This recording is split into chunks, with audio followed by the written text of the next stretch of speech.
Amém. Imaginem a seguinte situação. Alguém foi desafiado e este alguém foi colocado num corredor escuro. Um corredor com vários elementos estranhos. Dentre eles, um enorme grupo de serpentes venenosas de todas as espécies. Jararacas, cruzeiras, cobras, urutus, todas elas preparadas para darem o bote certeiro. Algumas serpentes são serpentes de contrição. Elas não possuem o veneno, mas elas possuem uma força capaz de quebrar os ossos e sufocar até mesmo o ser humano. Várias serpentes naquele corredor escuro. E a missão dada a esta pessoa é: você terá que atravessar esse corredor, chegar no final vivo. É essa situação que nós acabamos de ler aqui no Salmo 5. Alguém que está em dificuldades, alguém que está sob uma ameaça hostil, sob serpentes que estão na sua volta, prontas para injetar o seu veneno e tentar tirar a vida do salmista. E este salmo, ele é um vislumbre das dificuldades que a igreja militante tem de enfrentar nessa realidade, neste mundo. Nós, a igreja militante, nós passamos e passaremos por esse tipo de dificuldade. E que dificuldade é esta? Estar entre as serpentes, estar entre os adversários, estar entre os inimigos da cruz, os inimigos de Cristo e os inimigos de Deus. Nós fomos colocados neste mundo, fomos plantados neste mundo, conforme disse Jesus no seu sermão, na sua oração sacerdotal, no capítulo 17, que ele diz que não nos tiraria do mundo, mas nos deixaria aqui e nos preservaria neste mundo hostil. Este mundo hostil que tenta se levantar contra Deus, que tenta se levantar contra a sua palavra. Este mundo hostil que está catalogado lá no Salmo 2, daquelas pessoas que estão dizendo: sacudamos de nós as suas correntes. E para uma boa interpretação de todo o livro de Salmos, nós precisamos conhecer muito bem o Salmo 1 e o Salmo 2. Porque o Salmo 1, ele já traz uma distinção entre o povo de Deus e os escarnecedores. E o Salmo 2 coloca a consumação do Rei Eterno ungido de Deus, aplacando os transgressores e recebendo o povo de Deus. Sob essa ótica do Deus Criador e do seu ungido Jesus Cristo, e sob a ótica de uma distinção existente entre esses dois povos, os eleitos e os escarnecedores, é que nós agora começamos a trazer à luz o Salmo 5. Só que antes de entrarmos no Salmo 5, amados irmãos, trazendo essa distinção da igreja e do perigo em que ela se encontra, nós precisamos e devemos lembrá-los de que em nenhum momento o cristianismo prometeu que a nossa caminhada nesta vida seria uma caminhada fácil. Em nenhum momento. Nenhum momento. Eu sei que existem diversas mensagens por aí dizendo que Jesus é aquele que veio trazer uma certa qualidade de vida, que Jesus veio para acabar com todos os obstáculos, com todos os desafios, com todos os dissabores dessa vida, mas essa é uma mensagem falsa. Porque Jesus não veio para trazer paz nesta terra. O próprio apóstolo Paulo, instruindo o seu servo Timóteo, o pequeno pastor, ele disse o seguinte: ora, todos quantos querem viver piedosamente em Cristo Jesus serão efetivados, serão levantados para cima? Não, serão perseguidos.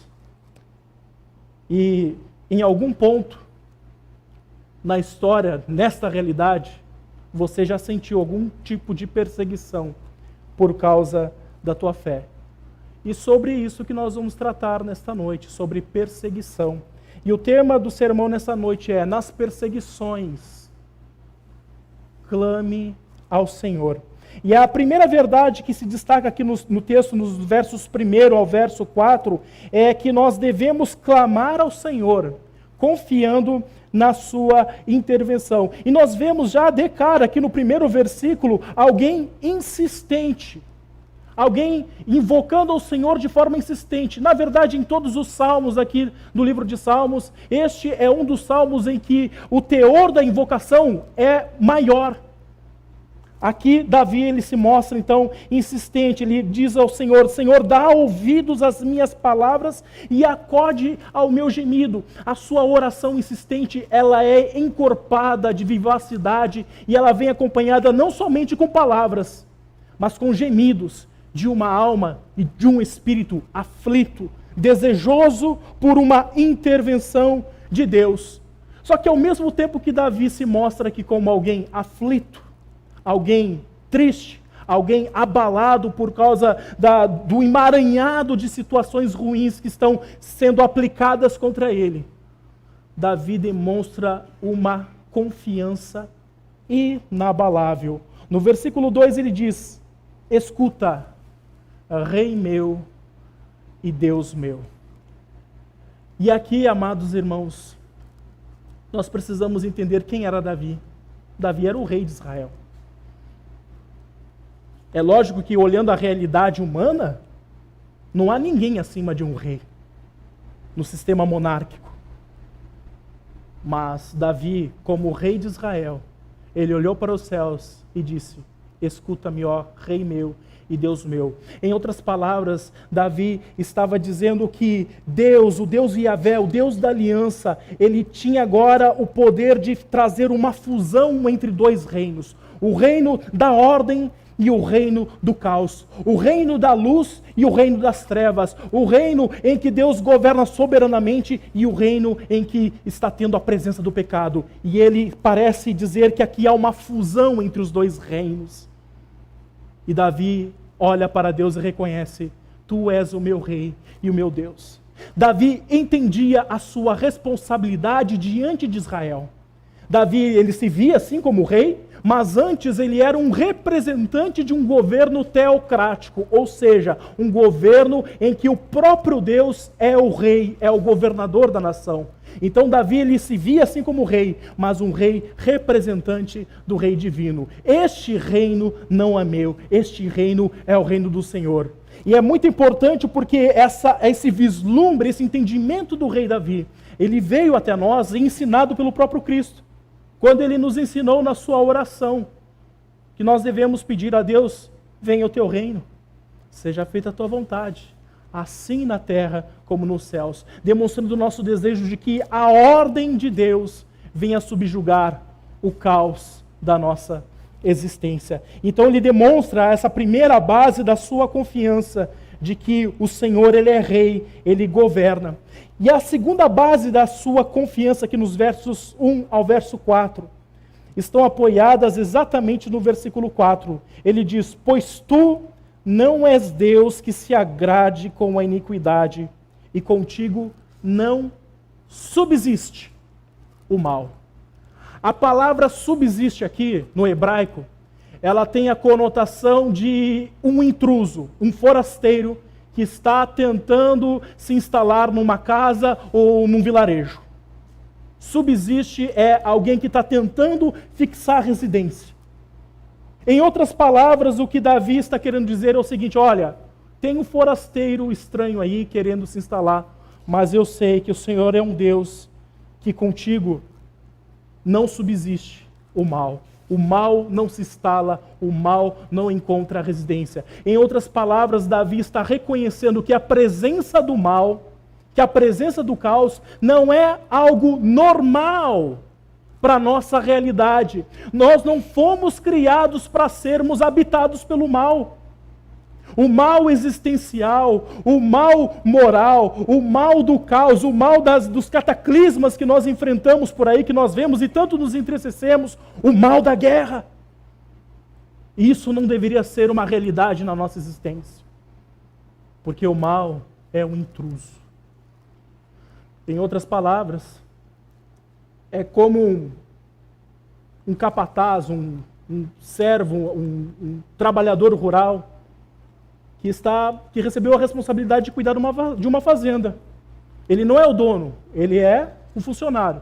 Então ele é responsável em alimentar os animais, em manter o local limpo, manter a casa em ordem, mas de repente aparece alguém, um forasteiro, e pede para ele, olha, eu preciso de um quartinho para me ficar só uma semana.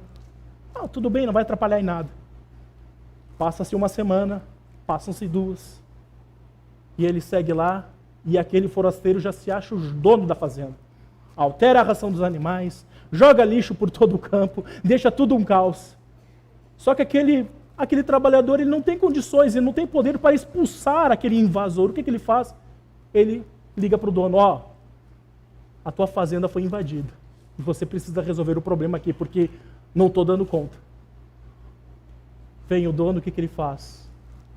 Não permite que o mal subsista.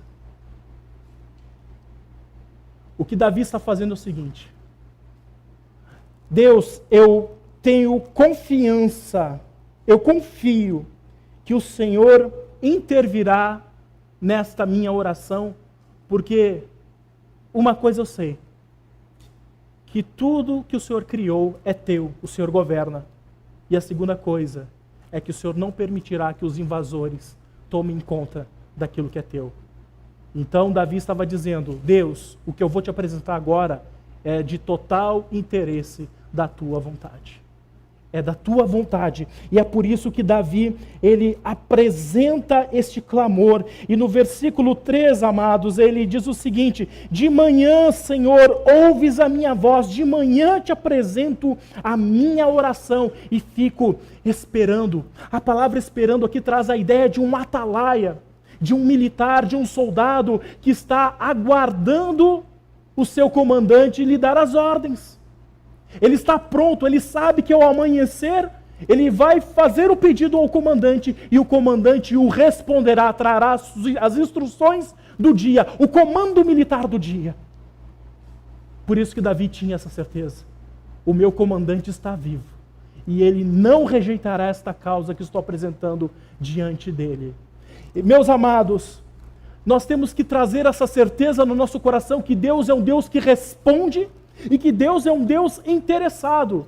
Mas como disse Tiago, muitas vezes nós não recebemos aquilo que nós pedimos, porque nós pedimos somente coisas para esbanjar os nossos próprios deleites, e não pedimos aquilo que é do agrado e do interesse do Senhor. É por isso que muitos frustram em buscar uma vida de oração, porque muitos pedem e não recebem, porque recebem, pedem somente para os seus próprios deleites. Aprenda a orar segundo os interesses de Deus. E digo mais, Davi orou porque ele estava sendo perseguido. E essa perseguição, Deus era contrário a ela. Então era do interesse do Senhor vir tratá-la. A segunda verdade que nós podemos destacar aqui neste salmo encontra-se nos versos 5 a 7. Diz o seguinte: os arrogantes não permanecerão à tua vista. Aborreces a todos os que praticam a iniquidade. Tu destróis os que proferem a mentira. O Senhor abomina ao sanguinário e ao fraudulento. Porém eu, pela riqueza da tua misericórdia, entrarei na tua casa e me prostrarei diante do teu santo templo. E aqui, meus amados irmãos, Davi ele traz algumas características desses algozes que estão perseguindo, dessas pessoas que estão trazendo tribulação ao coração dele. Davi diz que essas pessoas são arrogantes. Essa palavra arrogante, ela tem a conotação de louco, de alguém que é zombador, de alguém que é intrometido ou que tenta desfigurar tudo aquilo que pertence aos assuntos do Senhor. É um soberbo. E tem uma outra palavra aqui que também traz um pouquinho mais de ilustração, de proveito de quem são essas pessoas. No versículo 6, tu destróis os que proferem a mentira, o Senhor abomina o sanguinário e ao fraudulento. Ou seja, essas pessoas, elas tinham as suas características. E aqui é interessante porque no versículo 7, Davi, ele parece que vai fazer um contraponto, um contraste entre essas pessoas que estão perseguindo e a sua própria vida. Parece que Davi vai fazer um contraste entre a falta de moralidade dessas pessoas que estão perseguindo a Davi e a sua moralidade própria. Ele diz no versículo 7, porém eu... E talvez nós completaríamos aqui, porém eu tenho seguido a tua lei, porém eu tenho sido justo, porém eu tenho guardado a tua vontade, porém eu tenho ido no culto todos os domingos, porém eu tenho ido na escola bíblica dominical, porém eu estou sempre na igreja, porém eu sou um crente de carteirinha, porém eu dou o dízimo sempre. Mas Davi não faz isso.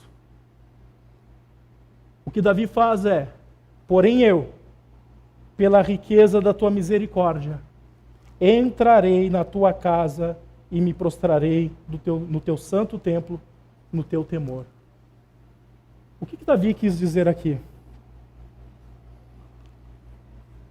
Davi, sob um temor da sua condição, ele não quis fazer uma distinção entre a moralidade dos seus algozes e a sua moralidade. Porque Davi entendeu que ele também era um pecador. E talvez alguém poderia dizer, olha, Davi poderia ter se exibido diante de Deus. Poderia ter usado da prática da barganha. Olha, Deus, eu tenho te buscado, então o Senhor me deve um favor. Eu tenho prestado culto na tua casa, eu tenho realizado sacrifícios. Matei um cordeirinho ontem, bem gordinho, dava bem para fazer um churrasquinho, mas sacrifiquei ao Senhor. O Senhor me deve. Davi se via como um devedor. E por que isso? Você pode dizer assim, como que Davi se via como um devedor? Talvez você esteja pensando, eu não sou um devedor, eu não devo a Deus. Eu sou alguém que paga os impostos sempre, eu sou alguém que fala sempre a verdade, eu sou alguém que não trai minha esposa, que cuido do bem dos meus filhos, paga minhas contas em dia, eu sou alguém justo. E é interessante porque o texto ele diz o seguinte, os arrogantes, os loucos, os zombadores não permanecerão na tua vista, o Senhor aborrece aqueles que praticam iniquidade, tu destróis o que proferem a mentira. E eu pergunto para você que pensa assim que é justo, você já cometeu alguma mentira? Se você cometeu uma única mentira em toda a tua vida, a Bíblia te chama de mentiroso. Ah, mas eu não sou sanguinário, eu nunca matei ninguém, eu não roubo, eu não mato, eu não me prostituo, eu nunca matei ninguém. Mas aqui diz, o Senhor abomina ao sanguinário e ao fraudulento. E eu pergunto, você nunca matou ninguém? Primeira epístola de João, no capítulo 3, diz que aquele que odeia o seu irmão, o que ele é? Assassino. Rapaz, chamar a polícia aqui, o que tem de assassino aqui? Assassino. E quando nós entendemos essa questão do olhar da santidade de Deus e nosso desprezo natural à lei de Deus, nós vamos entender direitinho a mensagem do Salmo 15, que diz, quem subirá ao monte santo do Senhor? E quem entrará na cidade de Deus? Aquele que é limpo de mãos e puro de coração. Quem é esse que é limpo de mãos e puro de coração? Davi, ele entendeu que ele não era tão justo assim. Se nós pegarmos somente o seu pecado com a Batseba, lá ele adulterou, lá ele enganou Urias e lá ele matou Urias. Ele não era justo. Mas ele destaca aqui no versículo 7, porém eu, pela riqueza da tua misericórdia. E a palavra misericórdia é uma palavra que ela tem que ser escrita no nosso coração. A palavra recede. Essa palavra ela é traduzida diversas vezes como a fidelidade de Deus, a bondade de Deus, o amor infinito de Deus, a graça de Deus. Nós podemos ver que no Salmo 63, verso 3, Davi diz, a tua graça é melhor que a vida.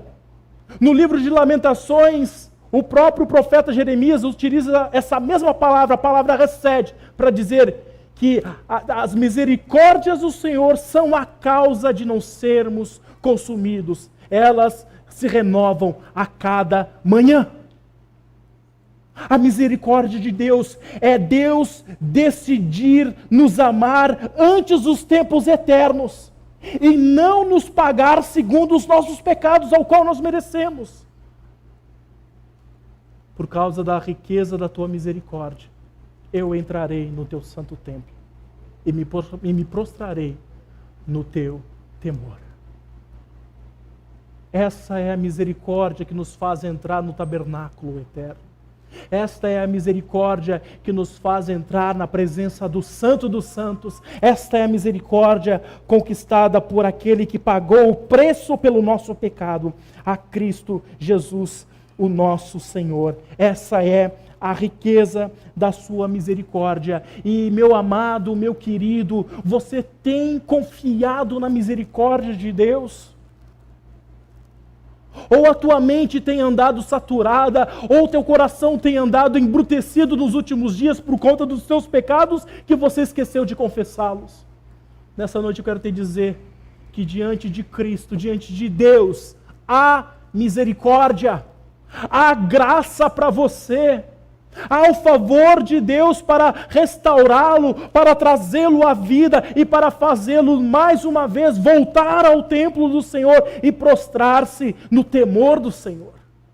Nunca te esqueças de que você pode clamar pelo favor de Deus, confiando na sua bendita misericórdia. E a terceira verdade que o texto nos mostra nos versículos 8 ao versículo 10 é que nós devemos clamar ao Senhor confiando na sua direção. Nós vimos até agora que devemos clamar confiando na sua intervenção, clamar confiando na sua misericórdia e agora clamar confiando na sua direção. E o versículo 8 é o centro do salmo, porque Davi ele começou a invocar a Deus, trouxe todos os pontos do porquê que Deus deveria ouvi-lo e depois ele faz o pedido. Ele diz o seguinte: Senhor, guia-me na tua justiça por causa dos meus adversários, endireita diante de mim o teu caminho. E este é o motivo da invocação do Senhor. E aí nós temos que fazer a seguinte pergunta: Davi estava realmente pedindo direção a Deus por causa dos seus adversários. Quem são os adversários de Davi? E quando nós pensamos no ministério, na vida de Davi, nós sempre imaginamos Davi nas suas batalhas. Que os adversários de Davi são aqueles inimigos que estão nas fronteiras. Nós pensamos nos filisteus, nos amonitas, nos sírios, nos amalequitas, só pensamos naqueles inimigos que estão na volta. Mas Davi estava enfrentando um sério problema com inimigos bem próximos a ele. Inimigos que estavam habitando na corte real, inimigos que estavam trabalhando no escritório de Davi, inimigos que estavam usando da politicagem, dos meios mais vis para tentar derrubar a Davi, inimigos até mesmo do seu próprio sangue. Nós temos o caso, lá no segundo livro de Samuel, do capítulo 15 até o capítulo 18, do filho dele, Absalão, que voltou e provocou um levante. Absalão em conluio com um dos principais conselheiros do rei Davi, aquele que devia ser leal ao rei, Aitofel. E eles conspiraram contra o rei Davi ao ponto de fazer Davi sair fugido do palácio, da sua casa. E essa realidade, ela nos traz à luz também da realidade que nós estamos vivendo. O próprio texto de Mateus, no capítulo 10, versículo 34 a 36, nos mostra que Cristo ele já nos antecipa e antecipa aos discípulos que eles encontrariam dificuldades não somente externa a eles, mas também dentro da sua casa. Será a mãe contra a nora, será o filho contra o pai, e tudo isso por causa do nome do Senhor. Então o próprio Senhor Jesus Cristo, ele confessa que, olha, eu não vim para trazer paz, eu vim para trazer espada e divisão, porque por causa do meu nome muitos se escandalizarão e serão os do próprio sangue. E a igreja tem que reconhecer que essas dificuldades são pertinentes a ela em todas as gerações. Todas as gerações nós vamos passar por esse tipo de situação. E ele traz detalhes a respeito dessas pessoas que estavam na volta, no seu convívio ali na política, na administração do reino. Ele diz desses adversários, pois eles não têm sinceridade nos seus lábios, eles falam coisas inúteis, eles mentem descaradamente. Eu pergunto para eles, o que você acha aqui do valor que foi destinado para poder cobrir os gastos do exército? Muito bom, Davi, ótimo rei, o senhor é um homem sábio. Viravam as costas e diziam, poxa, colocar só esse orçamento, mas que mesquinho. Pessoas que não tinham sinceridade nos seus lábios. O seu íntimo era todo crimes, eles maquinavam a todo momento tentar tirar a vida de Davi, mesmo sabendo que Davi era o ungido de Deus, o escolhido por Deus para governar, era a dinastia pelo qual viria o nosso Messias Salvador Jesus Cristo. Mas eles maquinavam, engedravam, queriam, esse é um bom plano, nós poderemos tirar a vida de Davi e assim tomar o reino para nós. Homens com coração, com íntimo cheio de criminalidade, a boca deles era um sepulcro aberto, quando eles falavam, destilavam só o odor da imoralidade. Era terrível a convivência com eles. Parece algumas particularidades aqui, né? Parece que algumas coisas a gente vê no dia a dia, no trabalho. Aquele lá é crente, mas fala piadas do baixo calão o dia inteiro, olhando promiscuidade na internet. Você, o que é isso? E quando você o confronta, ele vira o teu inimigo, muitas vezes. É essa a realidade que Davi está enfrentando. E com a língua lisonjeio. E por isso que aqui são os inimigos internos, não são os externos. Porque o filisteu não ia dizer, puxa, Davi, grande é o teu exército, a tua infantaria. Não, não era o inimigo externo, não, além das fronteiras, eram inimigos de casa. Inimigos que gostavam de afagar o ego de Davi, inimigos que gostavam de alisar Davi, inimigos que gostavam de falar bem, inimigos que gostavam de falar as coisas que Davi gostaria de escutar, pessoas que não eram sinceras, pessoas que mentiam, pensando no lucro que teriam em ter Davi, o grande rei de Israel, como seu amigão. Amigos do rei. Lisonjeavam, bajulavam. Você já escutou aquele provérbio popular que existe nas empresas, né? Cuidado com puxa-saco, porque ele pode se tornar o teu chefe amanhã. Já ouviram isso? É homem que bajula, inescrupuloso. Chefe, tá bonitão hoje, hein? Bonito sapato. O sapato tá todo escambelado. Mas, bonitão. Chefe, hein? Tá bom, hein? Saúde, chefe. Que legal. Que dia bonito, né? Caindo uma chuvada. Que dia bonito, né? Não, tá chovendo. É verdade, tá chovendo, né, chefe? Que coisa, né? Só quer agradar. Bajulando para ganhar favores. E o que Davi reconhece aqui? Não presta. Davi, ele faz aqui, então, ele diz assim, Senhor, eu estou diante de pessoas falsas. Pessoas que me darão conselhos, mas que não estarão pensando no bem da nação. E nem estarão pensando para a tua glória. Estarão pensando para o benefício próprio e eles vão tentar me derrubar. E por causa da glória de Israel, a tua igreja, e da glória do teu nome, é o que eu te peço. Guia os meus passos. De manhã eu te busco, porque eu vou para o meio dos leões, eu vou para o meio das serpentes, e o teu nome precisa ser glorificado, e a tua igreja Israel precisa ser conservada íntegra. Por isso eu te peço, Senhor, por causa dos meus inimigos, guia-me e endireita o teu caminho diante dos meus pés. E esse salmo nós poderíamos decorá-lo, porque nós sabemos muito bem do quanto nós carecemos do favor divino para vivermos neste mundo hostil. Não é somente os levantes lá fora contra a igreja perseguida, mas são os levantes internos. Levantes contra, às vezes, um colega de trabalho, um colega de faculdade, às vezes até mesmo entre irmãos. O próprio apóstolo Paulo chegou a entregar um deles a Satanás. Chegou a dizer para outro, porque fulano de tal que amou o presente século, eu o entreguei a Satanás. A igreja será perseguida. Mas clame ao Senhor confiando na sua intervenção, na sua misericórdia e na sua direção. E a quarta e última verdade, estou caminhando já para o encerramento, é clame ao Senhor confiando na sua bênção.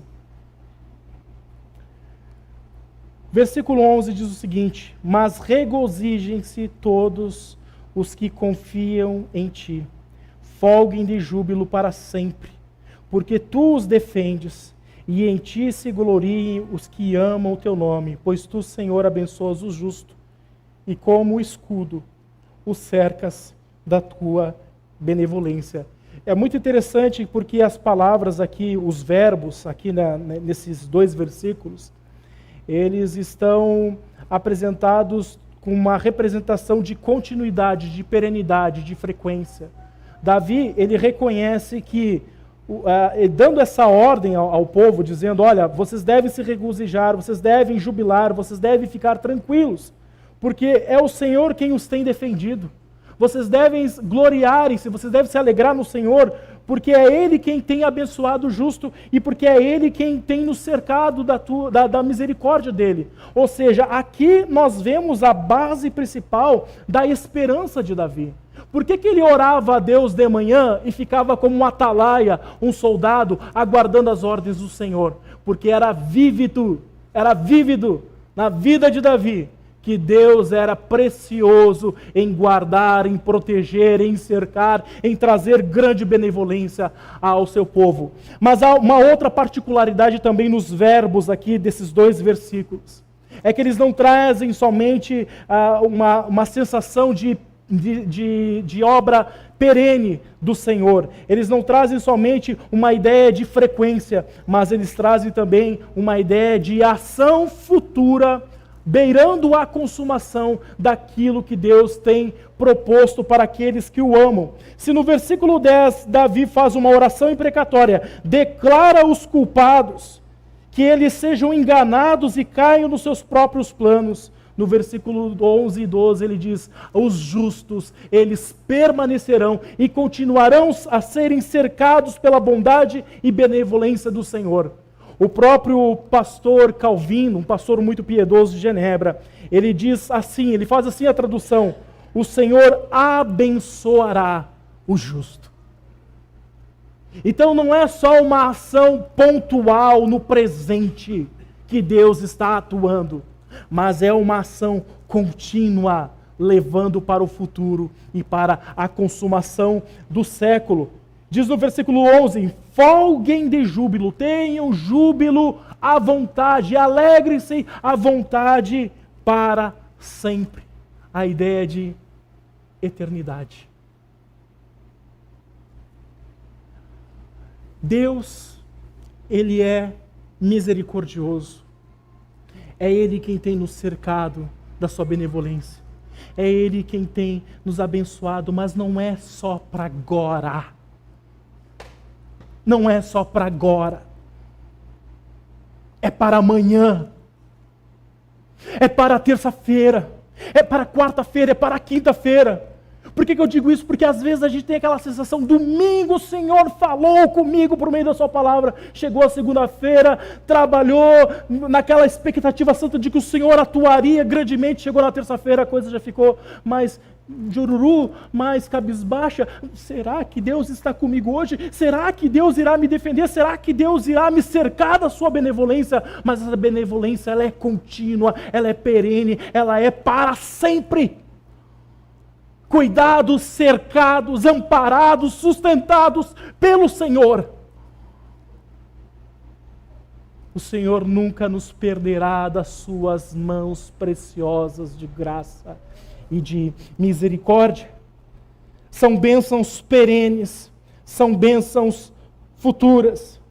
E Davi confiava porque o Senhor já tinha dado grandes sinais dessa bênção.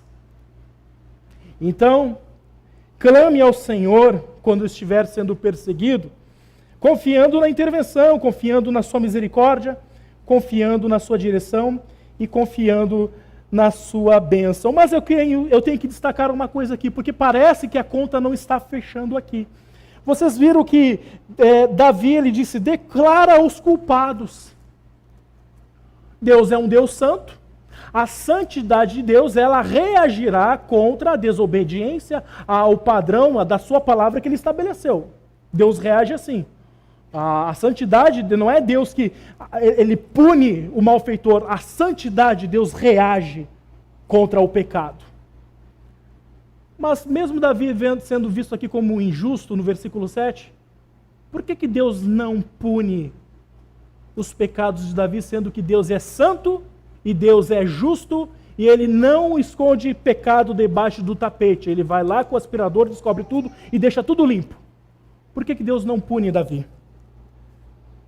E aí nós podemos voltar alguns séculos antes, numa passagem que foi estudada até hoje de manhã, até o pastor deu spoilers aqui. No livro de Números, capítulo 21.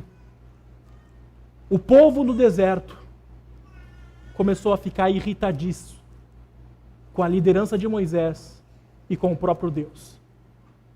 E eles se levantaram contra Moisés e contra Deus e começaram a murmurar, a falar, e começaram a destilar veneno. Deus, de forma didática, para mostrar que eles estavam agindo como víboras, destilando veneno, o que ele fez? Mandou serpentes abrasadoras. E as serpentes acabaram liquidando uma boa parte do povo. Eles se arrependeram, clamaram por perdão, pediram: Moisés, intercede por nós, que a coisa está feia, as serpentes estão mordendo, as pessoas estão caindo, estão morrendo. Moisés intercede pelo povo e Deus dá ordem: construa uma serpente de bronze, levante ela, e toda aquela pessoa que olhar para essa serpente, ela viverá. Aquela serpente era uma confrontação do pecado deles. Quando eles olhavam para a serpente, eles já tinham a sua consciência puxada pelo Senhor. Eu agi como uma serpente, e é por causa disso que eu estou recebendo a punição do Senhor. Séculos mais à frente, passou Davi, passou mais alguns séculos, nasce um homem distinto, santo, enviado do céu. E este homem, ele começa a andar com as serpentes deste mundo. Ele é bajulado por essas serpentes. Uma delas chegou a dizer: bom mestre, o que devo fazer para ter a vida eterna?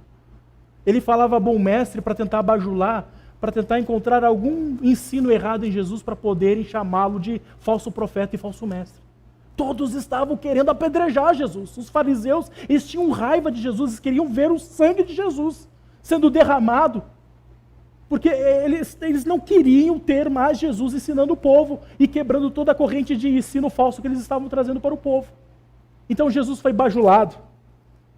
Jesus foi cercado por essas serpentes que tentaram enrolá-lo, que tentaram se levantar contra ele, fazendo errar para poder ser apedrejado.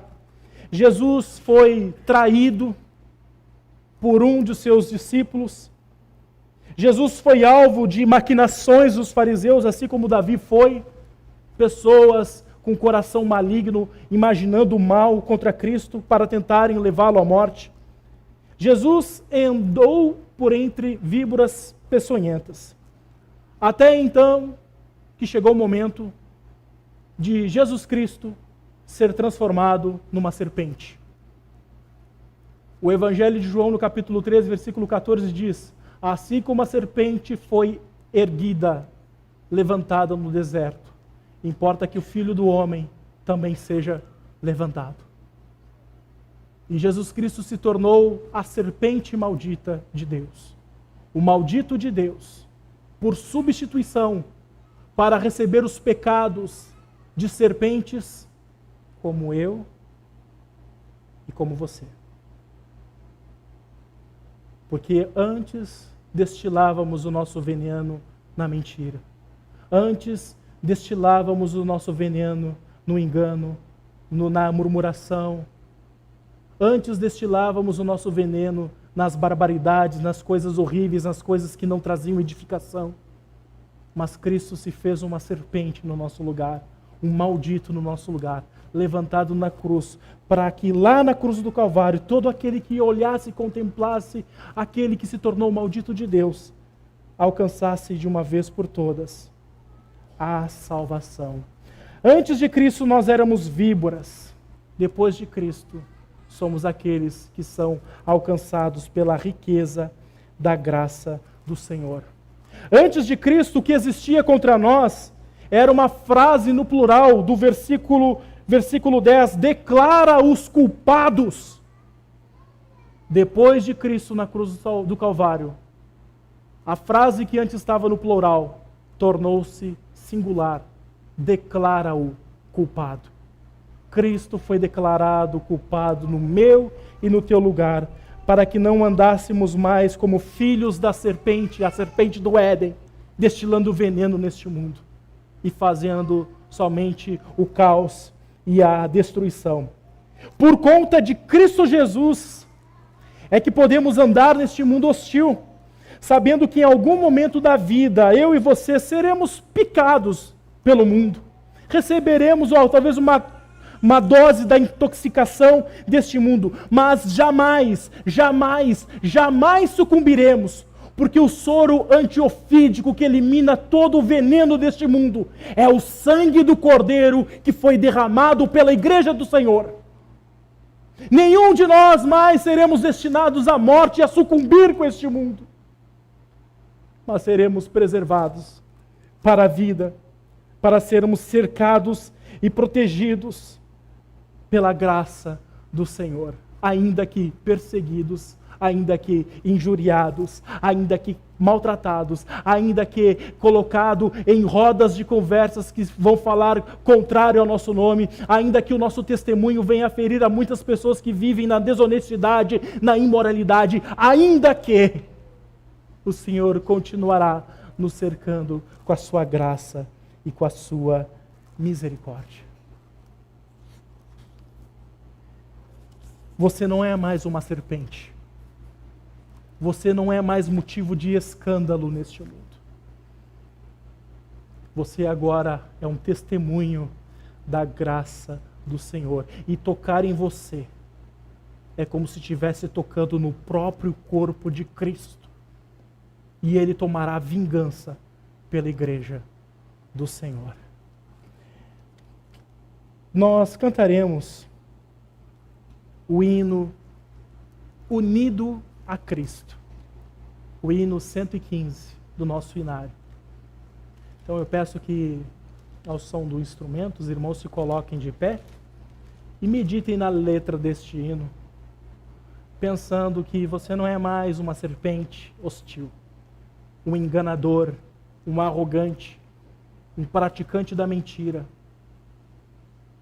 um sanguinário, um fraudulento. Você não é mais aquele que ama ser um sepulcro aberto, aquele que é todo crime, aquele que falta com a sinceridade. Você agora é um eleito de Deus, um filho de Deus, e agora passa a agir como o Senhor Jesus Cristo.